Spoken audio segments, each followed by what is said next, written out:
I'm Frank Weeden, and I'm here with T.D. Cooper, and we're having a discussion about writing and the things, I guess, the three things that we both find, or we each find difficult in writing. Terry is the author of several novels, and her link is down below to her author site, as well as mine. I'm the author of several short stories. So, Terry, what do you find? What are the three things that you find most difficult about writing? Well, the first thing I don't like to write are sex scenes.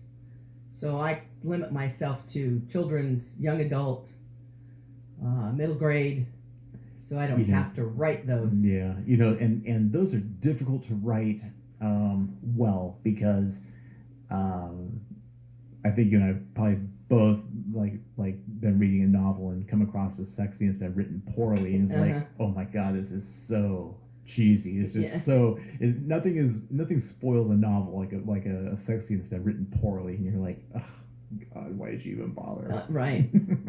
I prefer to read the ones that let my imagination give me a hint, and then let my imagination go. Well, and readers don't need to be like clubbed over the head with every minute detail and heaving bosoms and throbbing abs and yeah. It gets pretty bad. It does get bad. I find that people, when you write, that people, they put you, the people that know you, put you in the lead character's position. And so then they think you're writing about yourself. And if you're writing a sex scene, then I'm thinking in the back of my mind that they think they're in my bedroom. Right. That's always which is not the case at all.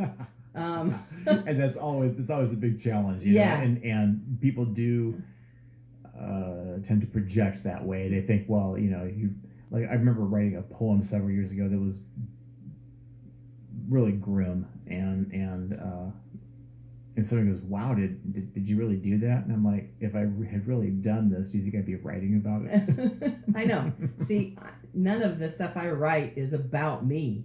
Right. None of it. And I just have all these stories going on in the back of my head, and they come out in paper. I think so often people, especially people that know you, when they read your stuff, it's like they feel like it's somehow autobiographical. Like if I'm writing a romance, they automatically think, if they know Deb and I, then they'll kind of put us together and kind of go, oh well, yeah, this is about you. This, right? You're writing about your own experience, which is totally not the case. Well, I think that's why, like, a lot of authors at the beginning of their books, they put, like, this disclaimer thing. This thing is completely fictional, and you read it resemblance to So I think I do that too. If it resembles somebody, it's not.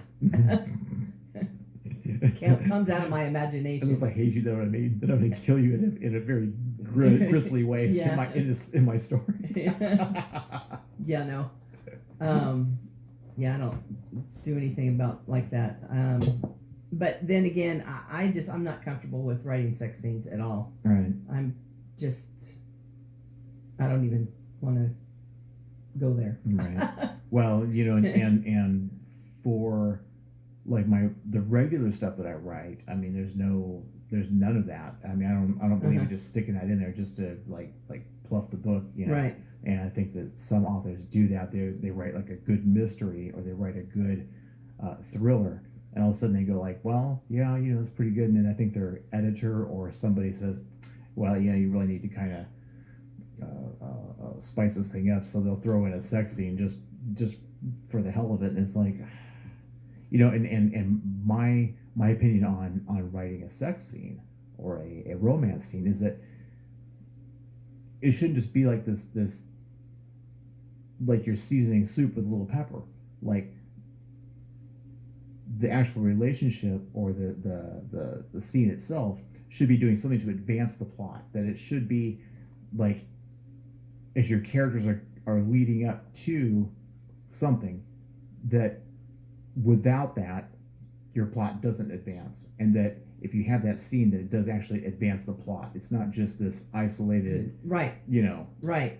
So. And I would I have love scenes in my, or not love scenes, but romantic scenes in my young adult books. They're not graphic, Right. but they lead up to. There's a lot of tension leading into it, and that first kiss, Right. that kind of a scene. I think even in Second Chances, a Book of Choices, there is an actual love scene in there, but it built up to that was the next logical step. Right. Without it, you're like, well, what's the connection between these two characters, and what are they even doing? Right. So that makes perfect sense. And like I said, it advances the plot. There's a reason for it. So, but the actual the erotica kind of stuff, I'm not going there. I think a lot of amateur authors, I guess, or beginning authors, or even established romance authors and stuff, they work on so much cliche, and it becomes like, okay, this scene again. All right, this scene again. Right, and then I did write one, and I put it out there for some people to read just to get some feedback, and a little short story kind of one. And I was told that I wasn't using the proper words. There are people out there that just love to read graphic sex novels and that kind of stuff, and I wasn't using the hardcore language. Right. And it's probably my age, and those kind of words don't do anything for me. They're degrading, and I don't like them. Well, and I'm not going to say those words here, but of course not. But there's a difference. I think there's a difference between writing something that's erotic and something that's just straight text porn. Yeah. So and of course we're going for the former rather than the latter. Exactly. As far as sex scenes go, like I said, I believe in writing, and I can like my story Treacherous and Cozumel, and there's a couple of others that I've written that are very graphic. I mean, they can be without the 4-letter words, without the slang words for body parts, without those kinds of things. So like I said, I guess you can really push the envelope on erotica, but when you cross over to using crass words, or crass words, I like that. Crass. Being crass about it, then you cross over. In my mind, you cross over to porn. And that's definitely not what we're after. No, me never. I don't. That's one of the ones that I don't like is love scenes or sex scenes. Right. Not love scenes, sex scenes. They're difficult to write and write well, so that they are correct. So that they titillate or arouse, but they don't. You're not clubbing your readers over the head either. So, it's a touchy subject to no pun intended, but to talk about. Right. But there are authors out there who are like, okay, how do I do this? And I've got this love scene coming together, but how do I do it in a way that doesn't cheapen the whole thing? I think using crass words, your words, cheapens it. Yeah, absolutely. I really do. I think that you can write a sex scene, a love scene, and use gentler words, right? And get your same point across, and make it sexy, make it romantic, right? Make it, make it thrilling for the reader. A pie in the face, kind of a scene. Yeah, absolutely. Right, and rather than it being this slow burn of a candle, it becomes like a glass of cold water. Yeah, I know. It's like, oh, whoa, what happened to the foreplay? Right.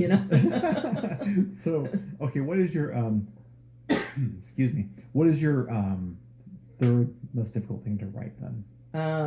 I don't like to write blurbs. The little description on the back of the book. Yeah, I'm no good at that either. I am no good at that. And on Strewn Shoes, I went out and hired somebody to write just recently, and I got it back last night. And I thought he did a fabulous job, and it wasn't very expensive, and so I've since put that on all the Strewn Shoes things. But blurbs are just hard for me to take that story and titillate you in 2 or 3 paragraphs and grab your attention. Right.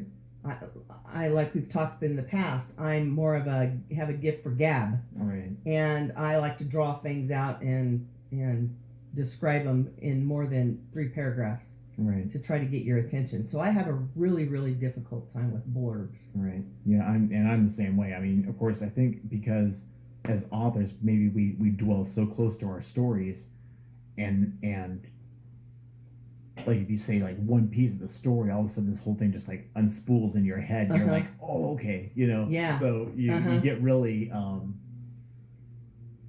it's hard to kind of rein it in and kind of go, oh no, let's condense this down to you know, right, and make you want to pick up the book and read the whole thing. But to distill it down to that 2 or 3 paragraphs, it feels almost pedestrian. It feels really like almost like you. Why did I write this whole book that's 280 pages, and then I'm writing it all down in 3 paragraphs? Exactly.